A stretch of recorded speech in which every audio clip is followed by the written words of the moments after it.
하둘셋. 안녕하십니까. 삼마열혈입니다. 송덕수 교수님저 제10판 심리법 강의 1144페이지 로마자 2번의 지명채권 양도의 대항 요건 보겠습니다. 삼마열혈TV 출자 추천 부탁드리고 유튜브 구독을 권합니다. 로마자 2번 지명채권 양도의 대항 요건 1번의 서설 지명채권 양도는 당사자인 양도인과 양수인 합의에 의해서 행하여진다.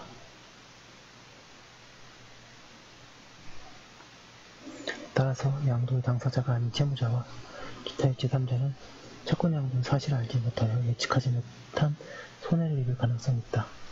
여기서 민법은 채무자와 기타의 제3자를 보호하기 위하여 일정한 요건을 갖추지 못하면 채권 양도를 가지고 이들에게 대항하지 못하도록 규정하고 있다. 민법이 정하고 있는 대항 요건은 양도인의 통지 또는 채무자의 승낙이다. 그리고 이는 대항하게 되는 자가 채무자이든 기타의 제3자이든 차이가 없다. 그렇지만 채무자에 대한 대항 요건과 기타의 제3자에 대한 대항 요건은 그 취지가 다르다. 전자는 양수인이 채무자에 대하여 채권을 주장하기 위한 요건인데 비하여 후자는 채권의 양수인과 그 양수인의 지위와 양립할 수 없는 법률상 지위를 취득한 자, 예컨대 채권의 이중 양수인, 질권자, 압류채권자 사이에 우열을 정하는 표준이 된다. 그 때문에 민법은 후자에 대해서 일정한 형식을 요구하기도 한다. 이러한 점에서 볼 때 대항 요건을 위해 둘로 나눠 살펴보아야 한다.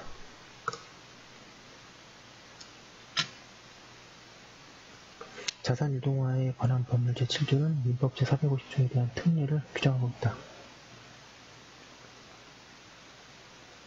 그에 의하면 양도인뿐만 아니라 양수인의 통지도 채무자에 대한 대항 요건이 되며 양도 사실을 금융위원회에 등록하면 제3자에 대한 대항 요건을 갖춘 것으로 본다. 대항 요건을 이와 같이 이해하게 되면 민법 제450조 1항은 언제나 강행 규정이라고 새길 필요가 없다. 즉, 채무자 이외의 제3자에 대한 대항 요건은 제3자의 영향을 미치므로 포기할 수 없고 따라서 그에 관한 규정을 강행 규정이라고 하여야 하나 채무자에 대한 대항 요건에 관한 규정은 임의 규정이라고 하여야 한다. 할례도 채무자는 채권 양도의 통지를 받 1045페이지 거나 승낙을 할 이익은 미리 포기할 수 있다고 한다.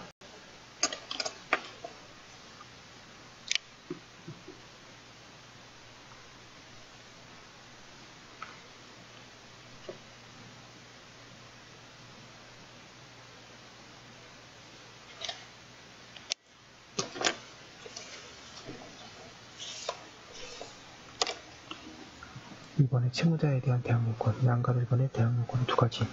채무자에 대한 대항 요건, 채무자에 대한 양도인의 통지 또는 채무자의 승낙이다.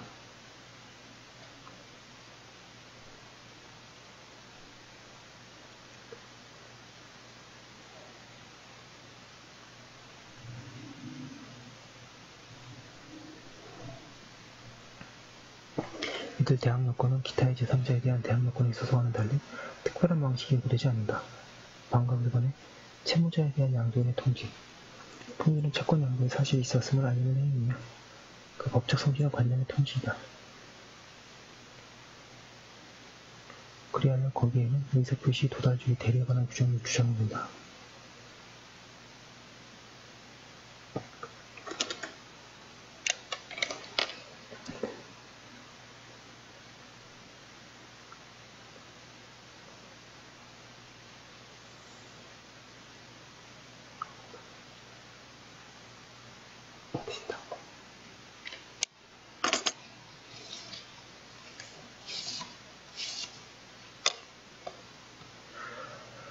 판례는 민사소송법상의 송달은 당사자나 그 밖의 소송관계인에게 소송상 서류의 내용을 알 기회를 주기 위하여 법정의 방식을 쫓아 행해지는 통지행위로서 송달 장소와 송달을 받은 사람 등에 관하여 구체적으로 법이 정하는 바에 따라 행하여지지 아니하여 고적법하여 송달로서의 효력이 발생하지 아니한다.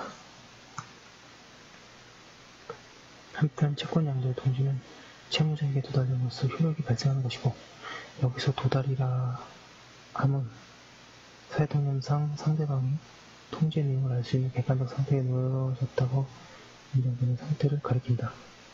이와 같은 도달은 보다 탄력적인 개념으로서 송달 장소나 수송달자의 등의 면에서 위에서 본 송달에서와 같이 엄격함을 요구되지 아니하며 이 송달 장소 등에 관한 민사소송법의 규정을 유추적용할 것은 아니다. 따라서 채권 양도의 통지는 민사소송법상의 송달에 관한 규정에서 송달 장소로 정하는 채무자의 주소, 거소, 영업소 또는 사무소 등에 해당하지 아니하는 장소에서라도 채무자가 그 사회통념상 통지의 내용을 알 수 있는 객관적 상태에 놓여졌다고 인정됨으로써 족하다. 통지는 양도인이 채무자에 대하여 하여하며 양수인의 통지는 대항력이 생기게 하지 않는다.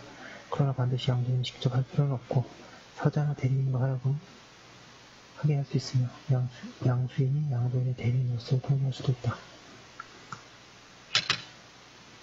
그런데 대부분은 양수인이 양도인을 대리하여 통지하는 경우에도 양도인이 한 채권 양도의 통지만이 대항력권으로서의 효력을 가지게 한 뜻임을 손대지 아니하도록 채무자의 입장에서 양도인의 적법한 주권에 기하여 그러한 대리 통지가 행하여졌음을 재반 사정에 비추어 커다란 노력 없이 확인할 수 있는지 무척 곱게 고려해야 한다고 한다.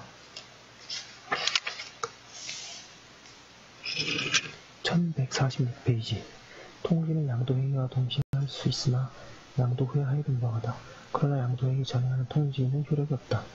그런데 판례는 채권 양도가 있기 전에 미리 하는 사전 통지는 채무자라고 하여금 양도의 시기를 확정할 수 없는 불안한 상태에 있게 되게 하는 결과가 되어 원칙적으로 허용될 수 없다는 것이지만 이는 채무자를 보호하기 위하여 요구되는 것이므로 사전 통지가 있다 하더라도 채무자에게 법적으로 아무런 불안정한 상황이 발생하지 않는 경우에까지 그 효력을 부인할 것은 아니라고 한다. 그러면서 채권 양도의 확정 일자부 채권 양도 통지와 채무자의 확정 일자부 채권 양도 승낙이 모두 있음에 채권 양도 계약이 체결된 사안에서 실제로 채권 양도 계약이 체결된 날 이 채권 양도의 제3자에 대한 대항력이 발생한다고 보면 의심은 상당하다고 하겠다.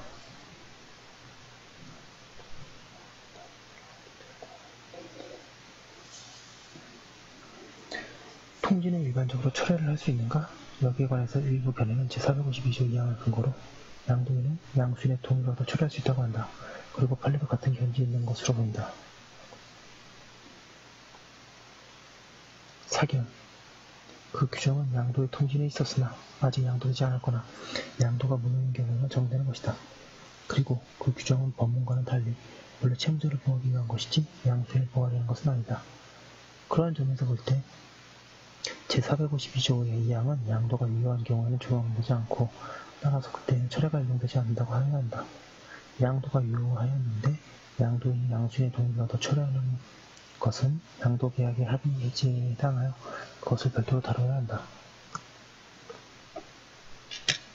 반갑의견의 채무자의 승낙 여기의 승낙은 채권 양도의 사실에 대한 인식을 표명하는 행위이며 그 법적 성질은 의사표시가 아니고 관념의 통지이다.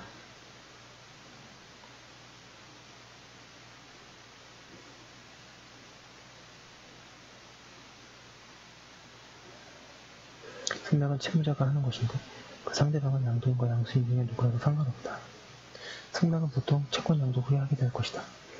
그러나 통지의 경우와 달리 채권 양도가 있기 전에 하는 승낙 사전의 승낙 동의가 다를 것이다. 양수인이 특정되어 있지 않아도 같다. 한편 판례는 채무자는 채권 양도를 승낙하면서 조건을 붙여서 할 수 있다고 한다.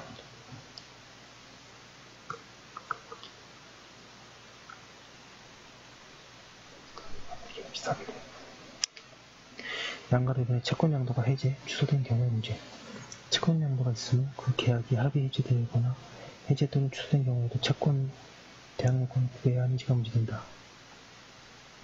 여기에 관한 학설은 합의 해제에 관한 보통 또는 이를 전보에 관하여 양수인으로부터 채무자에게 통지되지 않으면 양도인은 채무자에게 대항할 수 없다고 한다. 그리고 학설 판례가 같다. 1147페이지 그런데 대부분은 최근에 하나의 판결에서 452조는 채권 양도가 해제 또는 합의 해제되어 소극적으로 무효가 되는 경우에도 유추적용할 수 있다고 할 것이므로 증여채권의 양도 통지를 한 양도계약이 해제 또는 합의 해제된 경우에 채권 양도인이 해제된 이유로 다시 원래의 채무자에 대하여 양도 채권으로 대항하려면 채권 양도인이 채권 양수인의 동의를 받거나 채권 양수인이 채무자에게 이와 같은 해제 등 사실을 통지한다고 하여야 한다고 한 뒤 이와 같은 대항 요건이 갖춰질 때까지 양도계약의 해제 등을 알지 못한 선의인 채무자는 해제 등의 통지가 있은 다음에도 채권 양도인에 대한 반대 채권인에 대한 상계로서 채권 양도인에게 대항할 수 있다고 한다. 판례 양가로 비용 진영 채권의 양도 통지를 한 후 그 양도계약이 해제된 경우에 양도인이 그 해제를 이유로 다시 원래의 채무자에 대하여 양도 채권으로 대항하려면 양수인이 채무자에게 이와 같은 해제 사실을 통지하여야 한다.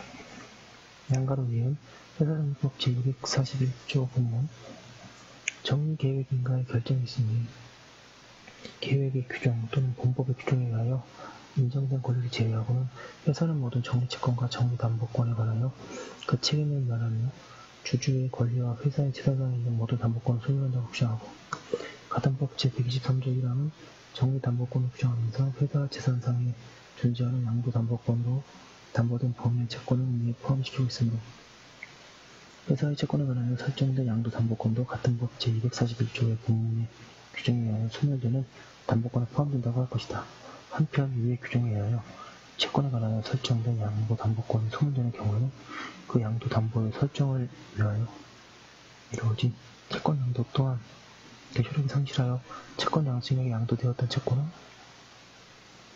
다시 채권 양도인의 회사에 이전되는 것인데 이러한 채권 이전은 법률 규정에 의한 것이어서 지명 채권의 양도의 대항 요건에 관한 민법의 규정이 적용되지 않는 것이므로 채무자로서는 그 채권의 이전에 관한 채권 양수인의 통지 또는 채권 양수인의 동의를 얻어 채권 양도인의 철회의 통지 등의 유무와 관계없이 채권자로서의 지위 상실한 채권 양수인의 청구를 거부할 수 있다고 할 것이다. 사견으로 채권 양도의 해제와 취소는 모두 이미 행하여진 채권 양도를 무효로 만드는 것일 뿐 새로운 채권 양도가 아니기 때문에 거기에 대항 요건을 갖추게 할 이유는 없다. 이 점에서 해제의 경우 채권자의 지위에 있는 양수인의 통지를 하여야 한다는 학설 판례는 근거가 없다. 이것은 오히려 해제나 취소의 효과의 문제인 것이다. 그런데 채권 양도의 해제 및 취소에 관하여 채무자 보호에 관한 직접적인 규정은 없다. 그리하여 그 경우의 해석의 문제이나 그 경우에 채무자의 지위는 채권 양도의 무효이지만 채권 양도의 통지가 있었던 때에 그 채무자의 그것과 유사하므로 거기에는 제452조 1항이 규정되어야 한다. 그에 의하면 채권 양도가 해제되거나 취소되는 경우에 채권 양도의 무효로 되어 채권을 양도인에게 복귀하게 되나 선의의 채무자는 양수인에게 대항할 수 있다. 1148 배시는 사유로 양도인에게 대항할 수 있다. 그 결과 해제 등의 경우 양도인이 채무자에게 해제 등의 사실을 통지한 것만으로는 양도는 충분히 보호된다. 한편 최근 판결의 문제점에 관해서는 채권 총론 참고 양가로 담보로 통지나 승낙이 없는 동안의 효력 채권 양도가 있은 후 아직 통지나 승낙이 없는 때에는 양수인은 채권 양도를 채무자에게 주장하지 못한다. 채무자가 악의인 경우도 같다. 따라서 채무자는 양수인에게 변제를 거절할 수 있고 양수인은 채무자에 대하여 담보권 실행, 파산 인정 등의 행위를 하지 못한다. 그리고 채무자가 양도인에게 한 변제 기타의 면책 행위도 유효하고 양도인이 채무자에게 행한 상계 면제도 유효하다. 그러나 채권 양도의 효력은 양도 계약만으로 발생하고 통지 승낙은 대항 요건에 지나지 않으므로 채무자가 채권 양도의 효력을 인정할 수 있다. 그 결과 채무자는 양수인에게 유효하게 변제할 수 있다. 양가로 4번의 통지, 승낙의 효력 민법은 통지의 효력과 승낙의 효력을 달리 규정하고 있다. 따라서 이들을 나누어 살펴봐야 한다. 반가로 1번의 통지의 효력 채권 양도가 있으면 채권은 동일성을 유지하면서 양수인에게 이전한다. 따라서 채권에 관한 항변 사유는 채권 양도 후에도 그대로 존속한다. 다만 채무자에 대한 대항 요건이 갖추어진 후에는 채무자가 양도인에 대하여 가지는 항변 사유는 행사할 수 없다고 하여야 한다. 그리하여 민법은 양도인의 통지가 있는 경우에 채무자는 그 통지를 받은 데까지 양도인에 대하여 생긴 사유로서 양수인에게 대항할 수 있다고 주장한다. 그 결과 채무자는 변제, 기타의 사유로 채권을 소멸하였다는 항변, 동시행의 항변, 채무 불성, 무효 취소 계약 해제의 항변을 할 수 있다. 취소나 계약 해제를 양도 통지 후에 하였어도 상관이 없다. 상계의 항변은 어떠한가? 통지 당시에 채무자가 양도인에 대하여 상계적 상에 있는 반대 채권을 가지고 있는 때에는 채무자는 양수인에 대하여 그 채권으로서 상계할 수 있으나 통제가 있으며 양도인에 대하여 반대채권을 취득한 때에는 상기할 수 없음이 분명하다. 그런데 통지 당시에 채무자가 반대채권을 가지고 있기는 하였지만 그 변제기가 되지 않아서 상기를 하지 못한 경우는 문제이다. 여기에 관하여 학설은 채무자의 반대채권이 상기의 적상에 있게 되면 채무자는 양수인에 대하여 상기할 수 있다는 견해와 방가로마 절반 채무자의 반대채권의 변제기가 먼저 도래한 경우에는 상기를 인정할 견해가 나뉘어 있다. 판례는 썰과 같다.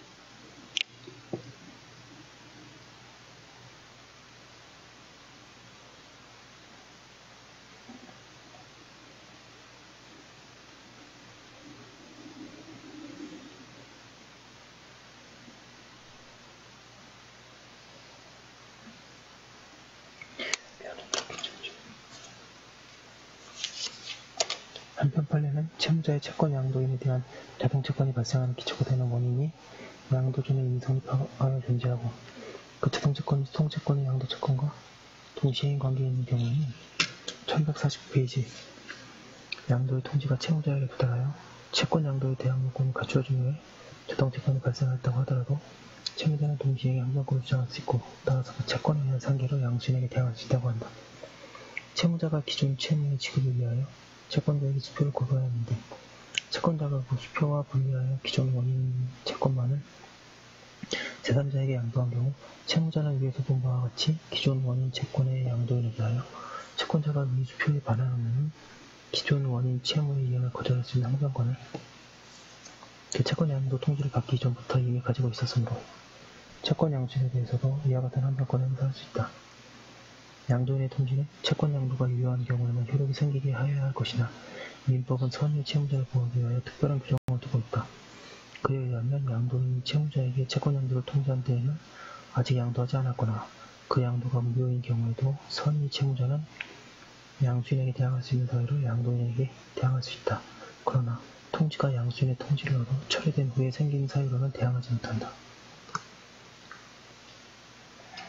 방가로 이번에 승낙의 효력 민법은 승낙의 효력에 관하여 이의를 고려하지 않고 행한 승낙에 대한 것을 명문으로 규정하고 있다. 따라서 승낙의 효력은 이의를 고려한 경우와 그렇지 않은 경우로 나누어 기술하여야 한다. 양가로 가 이의를 고려하고 행한 승낙의 효력 여기서 이의를 고려한 승낙이라 함은 채무자가 양도인에 대하여 가지고 있는 항변 사유를 고려함을 밝히면서 하는 승낙을 말한다. 이와 같이 승낙한 경우에 대하여 민법은 명문의 규정을 두고 있지 않다. 그것은 이 경우의 효력을 통지와 동일한 경우와 동일하게 인정하는 취지로 이해한다. 양가로 나에 이의를 보류하지 않고 행한 승낙의 효력 이의를 보류하지 않고 행한 승낙이란 채권의 불성 및 소멸, 기타의 항변 사유를 보류하고 있음을 밝히지 않고 단순히 승낙한 것을 가리킨다. 이러한 승낙이 있는 경우에는 양수인은 그 채권의 항변이 없는 것으로 믿을 것이다. 따라서 민법은 이의를 보류하지 않고 승낙을 한 때에는 양도인에게 대항할 수 있는 사유로서 양수인에게 대항하지 못한다고 규정한다.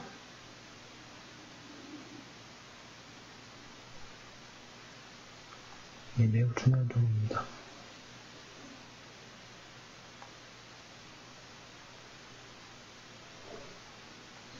이것은 방가로마 절건의 승낙의 공신력을 인정한 것인지 방가로마 절건의 제451조 1항의 법문의 적정 공신력을 인정한 것이 아니라 소극적 항변 절단의 요건을 규정한 것인지 항서상 다퉈져 있으나 판례는 일설과 같다.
사견으로, 그러니까 교수님의 사견이죠. 제 사견이 아니라 451조 제1항의 부문은 일정한 승낙이 있는 경우 양수인의 신뢰보호를 위하여 두어진 특별 규정이라고 이해하면 족하다.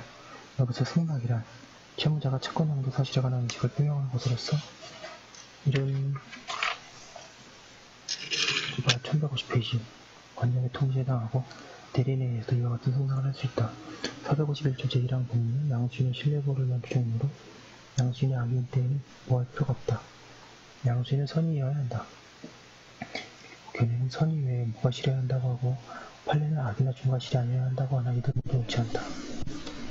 채무자가 이의를 무리하지 않고 승낙을 하여 양도인에게 대항할 수 있는 사유를 가지고 양수인에게 주장하지 못함으로써 받은 불이익은 양도인과의 사이에서 수준된다.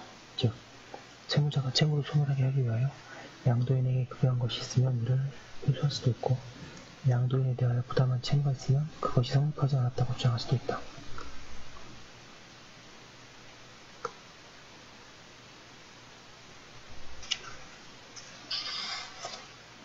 판례 보겠습니다. 양가로 기억. 지명채권의 양도를 승낙함에 있어서는 이의를 보류하고 할 수 있으면 물론이고 양도 금지에 특약이 있는 채권 양도의 승낙함에 있어서 조건을 부착할 수도 있다고 보아야 할 것이며 승낙의 성격이 관념의 통지자가 하여 조건이 붙을 수 없는 것이 아니라고 한다.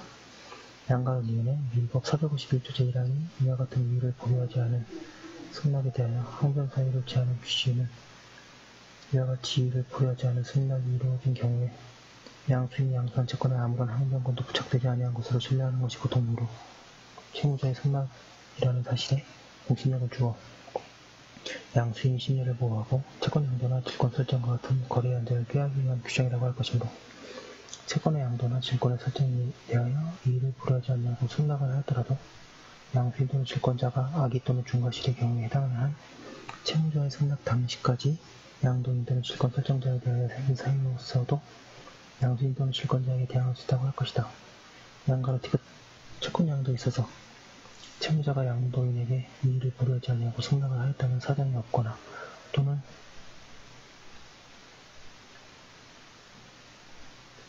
이의를 보류하지 아니하고 승낙을 하였더라도 양수인이 악의 또는 중과실의 경우에 해당하는 채무자의 승낙 당시까지 양도인에 대하여 생긴 사유로서 양수인에게 대항할 수 있다고 할 것인데 승낙 당시 이미 상계를 할 수 있는 원인이 있었던 경우에는 아직 상계적 상이 있지 않았다고 하더라도 그로 인해 상계적 상이 생기면 채무자는 양수인에 대하여 상계로 대항할 수 있다. 양가로 리을 채권 양도가 다른 채무의 담보조로 이루어졌으며 또한 그 채무가 변제되었다고 하더라도 이는 채권 양도인과 양수인 간의 문제일 뿐이며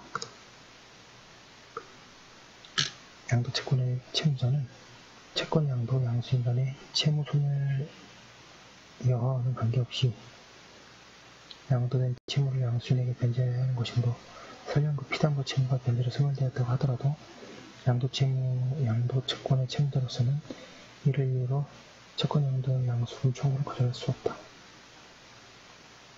이 법 제451조 1항 전단은 채무자가 이의를 보류하지 아니하고 전조의 승낙을 한 때에는 양도인에게 대항할 수 있는 사유로서 양수인에게 대항하지 못한다고 규정하고 있으므로 이 사건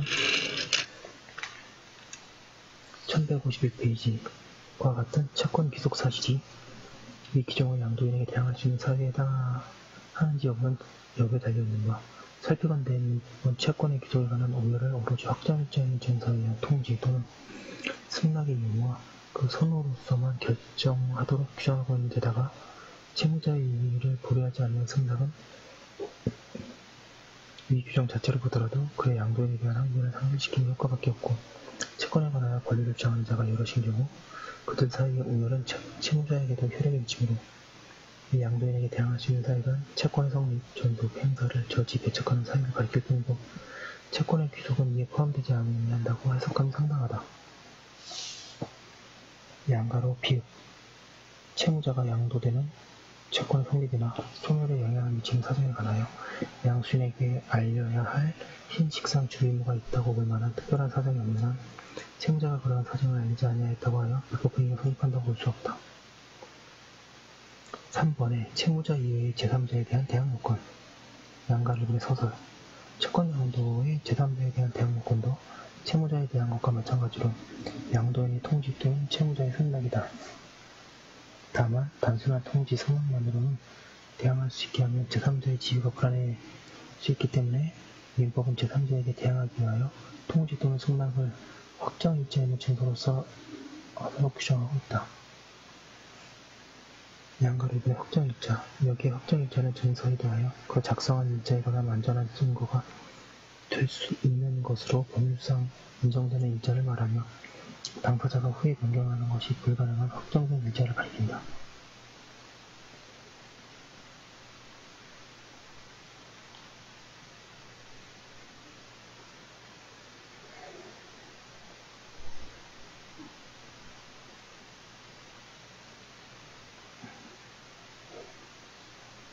당사자가 후에 변경하는 것이 불가능한 확정된 일자를 가리킨다. 어떤 것이 확정일자가 되는지에 관해서는 민법 법칙 제3조가 정하고 있다. 그에 의하면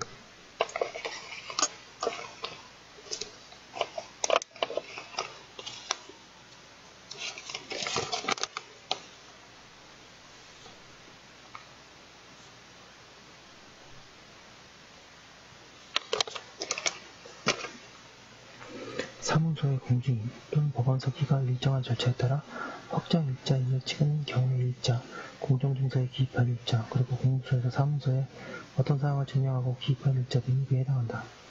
판례는 공증인과 합동법률사무소의 확정일자 인증을 받은 경우 한국토지공사가 작성한 권리의무 승계계약서에 기입한 일자는 확정일자로 볼 수 있다고 하여 확정일자가 기재된 판결서, 즉 확정 판결은 확정일자에 있는 증서에 해당한다고 한다. 그리고 분양대금 반환 채권의 채무자인 한국토지공사의 전북지사장이 그 채권의 양도를 승낙하는 취지의 승낙서를 작성하면서 승낙일자란에 2004년 8월 1일로 기재한 경우에 그 승낙일자는 민법 부칙 제3조 사항에 유효한 확정일자로 보아야 하고, 그렇다면 그 승낙서는 민법 제450조의 제2항 소정의 확정일자에 있는 증서에 해당한다고 한다. 1152페이지 통지나 승낙을 확정일자 있는 증서로 하라는 것은 통지행위나 승낙행위 자체를 확정일자 있는 증서로 할인한다는 의미이며, 통지나 승낙이 있었으면 확정일자 있는 증서로 증명하라는 것은 아니다. 그런데 반드시 통지 승낙을 처음부터 확정일자 있는 증서로 해야 할 필요는 없으며, 통지 승낙을 확정일자 없는 증서로 하는 게 그 증서의 확정일자를 받아도 그 뒤에는 대항력을 가지게 된다. 그리고 판례는 확정일자 제도의 취지에 비춰볼 때 원본이 아닌 사본의 확정일자를 갖추었더라도 대항력이 있다고 한다. 양가 3번의 제3자. 여기 이 제3자는 채권 양도의 당사자와 채무자를 제외한 모든 자를 가리키는 것이 아니고, 채권에 관하여 양수인의 지위와 양립할 수 없는 법률상의 지위를 취득한 자만을 가리킨다. 그러한 제3자의 예로는 채권의 이중 양수인, 채권 위의 질권자, 채권을 압류 또는 가압류한 양도인의 채권자, 양도인이 파산한 경우에 파산 채권자를 들 수 있다. 그에 비하여 채권 양도에 의하여 간접적으로 영향을 받을 수 있는 채무자의 제3자 등은 제3자에 해당하지 않으며, 그러한 자에 대해서는 대항 요건이 없더라도 대항할 수 있다. 그리고 판례는 선순위 근도당부 채권을 양수한 채권자보다 우순위 근도당권자는 채권 양도의 대항 요건을 갖추지 아니할 경우 대항할 수 없는 제3자에 포함되지 않는다고 한다. 양가로 4번에 대항한다는 것의 의무. 채권 양도를 가지고 제3자에게 대항한다는 것은 누구나 채권에 관하여 양립할 수 없는 법률상의 지위를 취득한 자 사이에 있어서 위헌을 정하는 것이다.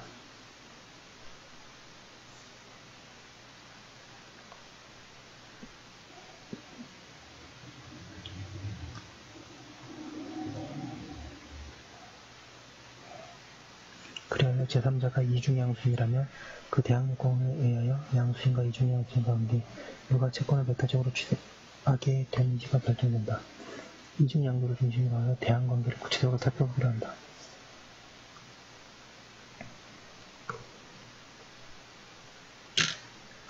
첫째로, 채권이 이중으로 양도된 경우에 제1양도에 관해서는 단순한 통지나 승낙이 있었고, 제2양도에 관해서는 확정일자 있는 증서에 의한 통지나 승낙이 되었다면 제1양수인은 제2양수인에 대하여 자기의 채권을 주장하게 할 수 없게 되고, 이때에는 제2양수인만이 유일한 채권자로 된다. 그 결과 채무자는 제2양수인에게만 변제 의무를 부담한다. 둘째로, 제2양도에 있어서 제1양도, 제2양도 모두에 관하여 단순한 통지나 선언만 있었던 경우는 어떻게 되는가? 그에 관해서 학설은 방가로 로마자 1번 채무자가 양수인 중에 한 사람을 임의로 선택하여 변제할 수 있다는 견해. 방가로 로마자 1번 먼저 통지 승낙이 있는 양수인이 일어난다는 견해.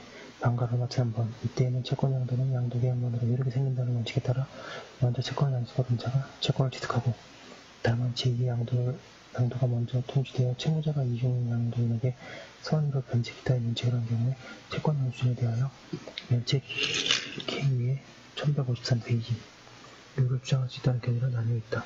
그리고 판례는 채무자가 승낙을 한 뒤에 제2양도에 관하여 채권 양도의 통지를 받고 제2양수인에게 변제를 한 경우에 대하여 채무자는 제1양수인에게 채무를 변제할 의무가 있다고 하여 방과 로마자 1번과 같은 견지에 있다. 이설을 타당하다. 셋째로 제2양도에 있어서 제1양도, 제2양도 모두에 관하여 확정일자에 있는 통지나 승낙이 있었던 경우도 문제이다. 이에 대하여 확정일자의 선호에 의하여 우리를 결정해야 한다는 견해가 있으나 판례는 채권양도에 대한 채무자의 인식시, 즉 양도 통지가 도달한 일시 또는 승낙의 일시에 선호해야 할 것이라고 한다. 사건대 확정일자보다 채무자의 인식에 선호해야 하는 것이 타당하다.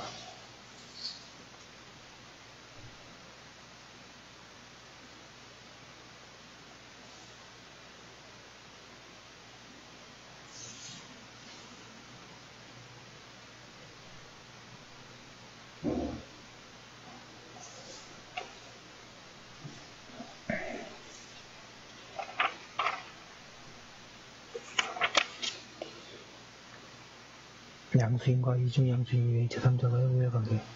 판례는 전출한 이중양수에서의 법리가 채권양수인과의 동일채권에 대하여 가압류 명령을 집행한 자 사이에 우려를 결정한 데도 마찬가지로 적용된다고 하면서 확정일자에 있는 채권양도 통지와 가압류 결정 정보의 제3채무자에게 대한 도달을 선호해야 하여 그 우려를 결정하여 한다고 한다. 그러나 가압류 등의 경우에는 가압류 채권자 등이 대항력권을 갖춘 것을 생각할 수가 없다. 따라서 그러한 때에는 가압류 결정의 효력 발생 시기와 채권 양수인의 대항력 취득 시기가 비교되어야 한다. 다만 가압류 결정은 제3채무자에게 송달된 때에 효력이 발생한 법, 판례의 결론은 사견과 일치하기도 한다. 그러나 사견은 송달시가 가압류 결정의 효력 발생 시기이기 때문에 그것을 기준으로 하는 점에서 단순히 인식시설의 태도를 취하는 판례와 차이가 있다. 그리고 이러한 해석은 가압류 채권자뿐만 아니라 압류 채권자, 파산 채권자, 채권자의 경우에도 똑같이 적용되어야 한다.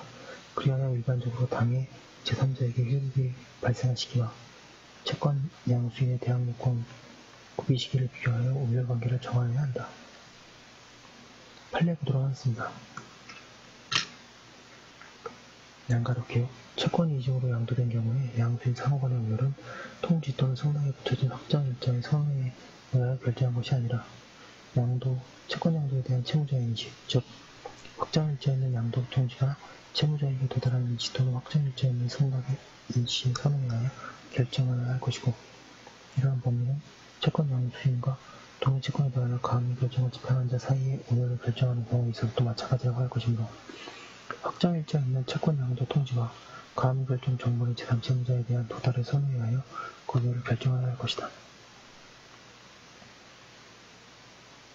채권양도 통지, 가압류 또는 압류 명령 등이 제3채무자에게 동시에 승낙되어 그들 상호간에 우열이 없는 경우에도 그 채권양수인, 가압류 또는 채권 압류자는 모두 제3채무자에 대하여 완전한 대항력을 갖추었다고 할 것이므로 그 전액에 대하여 채권양수금, 압류 전부금 또는 추심금의 이행 청구를 하고 적법합의를 변제받을 수 있고 제3채무자로서는 이들 중 누구에게라도 그 채무 전액을 변제하면 다른 채권자에 대한 관계에서도 유효하게 면책되는 것이므로 만약 채권액과 가압류 1154페이지 또는 아니면 채권액의 합계액이 제3채무자에 대한 채권액을 초과할 때에는 그들 상호간에는 법률상 지위가 되므로 공표의 원칙상 각 채권액의 안분하여 이를 내부적으로 다시 정산할 의미가 있다고 할 것이다. 다만 채권 양도의 통지와 가압류 또는 압류 명령이 제3채무자에게 동시에 송달되었다고 인정되어 채무자가 채권 양수인 및 추심 명령이나 전부 명령을 얻은 가압류 또는 압류 채권자 중 한 사람이 제기한 전급부 소송에서 전액 패소한 이후에도 다른 채권자가 그 송달의 선언에 관하여 다시 문제를 제기하는 경우에 기판력의 이론상 제3채무자는 이중 지급의 위험이 있으므로 동시에 송달된 경우에도 제3채무자는 송달의 선언가 불명한 경우에 준하여 채권자를 알 수 없다는 이유로 변제 부탁을 함으로써 법률관계의 불안으로부터 벗어날 수 있다고 봐야 할 것이다. 다음으로 판례 중에 위에서 설치한 법률과는 달리 채권양도 통지와 채권 가압류 결정 정권이 동시에 제3채무자에게 도달된 경우에 양수인의 양수금 청구에 대하여 채무자가 채권양도 통지와 채권 가압류 결정 정보를 동시에 송달함으로써 얻은 사실로서 대항할 수 있다는 취지의 판례는 이를 폐기하기로 한다. 판례가 조금 긴데요. 여러 번 읽으시고 밑줄 정리하시면 좋습니다.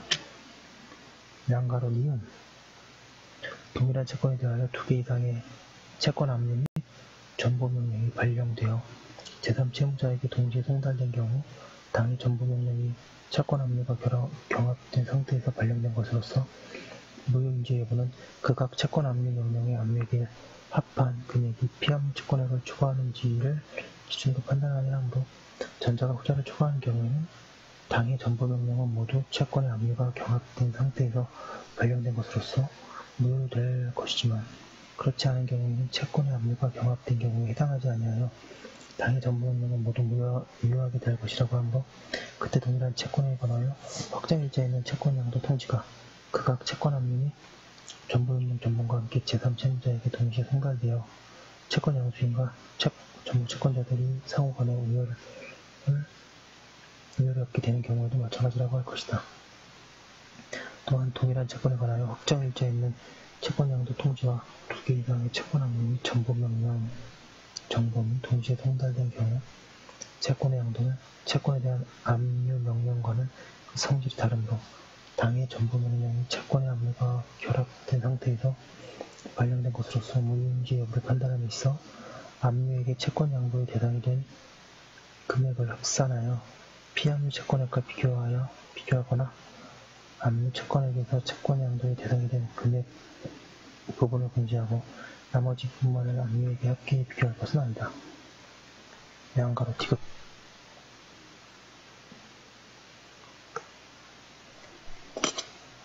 양도인이 지명채권을 제1양수인에게 1차로 양도한 다음 제1양수인이 그에 따라 확정일자에 있는 증서에 의한 대항요건을 적법하게 갖추었다면 이로써 채권이 제1양수인에게 이전하고 양도인은 그 채권에 대한 처분권한을 상실한다고 할 것이므로 그 후 양도인이 동일한 채권을 제2양수인에게 양도하였더라도 제2양수인은 그 채권을 취득할 수 없다. 이 경우 양도인이 다른 채무자를 담보하기 위하여 제1양도계약을 한 것이라도 대외적으로 채권이 제1양수인에게 이전되어 제1양수인이 채권을 취득하게 되므로 그 후에 이루어진 2차 양도계약에 의하여 제2양수인이 채권을 취득하지 못하게 되는 마찬가지이다.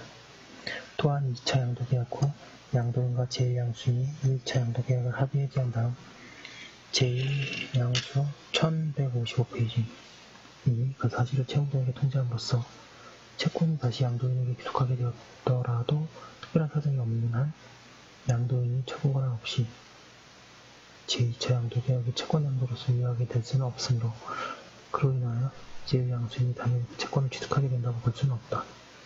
주의할 것은 제3자에 대한 대항관계는 채권이 존속하는 동안에 그 채권에 양립할 수 없는 권리관계가 생긴 경우에만 발생한다. 채권이 소멸하는 일은 생기지 않는다는 점이다. 그리하여 가령 제1의 양도가 있으며 그 채권이 변제, 면제 등으로 소멸할 때에는 그 후 다시 그 채권에 관하여 제2의 양도가 행하여지고 그 사실을 확정일자에 있는 전서로 통지하였더라도 제2의 양도는 무효이고 대항요건 문제는 발생할 여지가 없다고 하고 있습니다. 네, 그럼 여기까지 한 거 올려두고 잠깐 쉬었다가 다음 거 이어서 하도록 하겠습니다.